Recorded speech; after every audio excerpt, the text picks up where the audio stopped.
La vie peut basculer en une seconde. Un accident, une maladie, et le corps ne répond plus comme avant. Aujourd'hui, nous allons revenir sur 5 célébrités françaises devenues handicapées ou marquées par un handicap durable. Restez jusqu'à la fin, parce que la personnalité numéro 1 a vécu une histoire presque impossible à imaginer. Avant de commencer, abonnez-vous, activez la cloche et dites-moi en commentaire quelle histoire vous touche le plus. Numéro 5, Serge Lama. Serge Lama est l'une des grandes voix de la chanson française. Mais derrière ces chansons, il y a un drame que beaucoup oublient. En 1965, alors qu'il n'est encore qu'un jeune artiste, il est victime d'un terrible accident de voiture. Sa fiancée meurt dans le choc. Lui survit, mais son corps est gravement blessé. À partir de là, plus rien n'est comme avant. Les opérations, les douleurs, la difficulté de bouger, la fatigue physique, Serge Lama doit vivre avec des séquelles lourdes. Pourtant, au lieu de s'effacer, il transforme cette souffrance en intensité. Sur scène, il chante debout.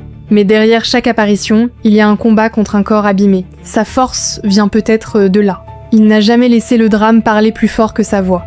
Numéro 4, Dominique Farrugia. Dominique Farrugia a longtemps été associé au rire. Ancien membre des Nuls, réalisateur, producteur et acteur, il a marqué l'humour français.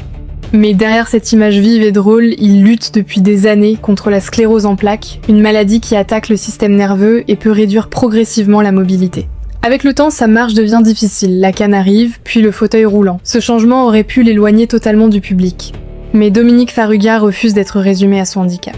Il parle d'accessibilité, des lieux impossibles à franchir, des trottoirs, des escaliers, des regards qui blessent plus qu'on ne le croit. Son combat est important, parce qu'il rappelle qu'un fauteuil ne retire ni le talent, ni l'humour, ni l'intelligence.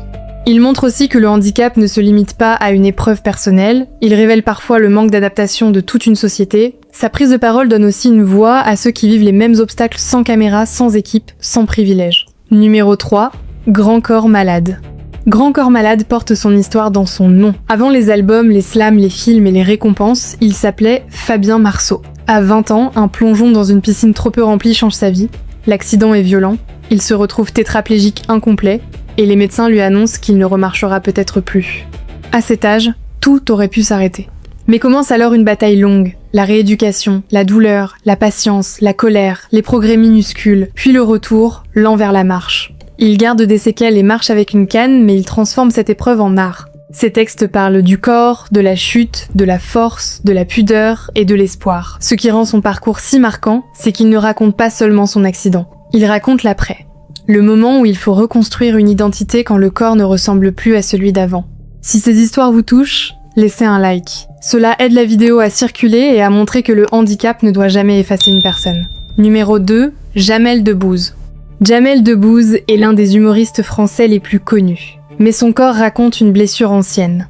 À 14 ans, un accident de train à Trappes lui fait perdre l'usage de son bras droit. Depuis, ce bras reste souvent dans sa poche, presque caché, mais jamais absent de son histoire.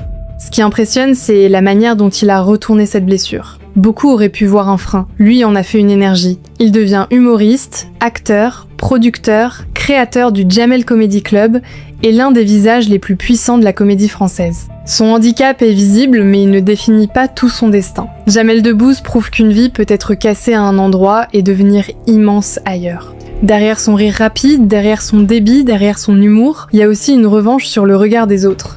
À chaque apparition, il rappelle que la différence peut devenir une signature et non une condamnation. Cela touche beaucoup de gens.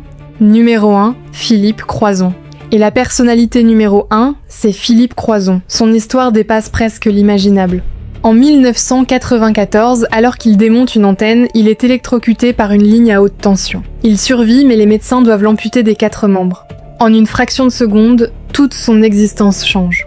Beaucoup auraient pensé que sa vie s'arrêtait là. Lui décide de faire l'inverse. Il apprend à vivre autrement, à dépendre d'autres gestes, d'autres repères, d'autres forces. Puis, il se lance dans des défis que même des personnes valides n'oseraient pas tenter. Il nage, plonge, traverse la Manche, affronte la fatigue, le froid, la douleur et le doute. Philippe Croizon ne raconte pas seulement le handicap.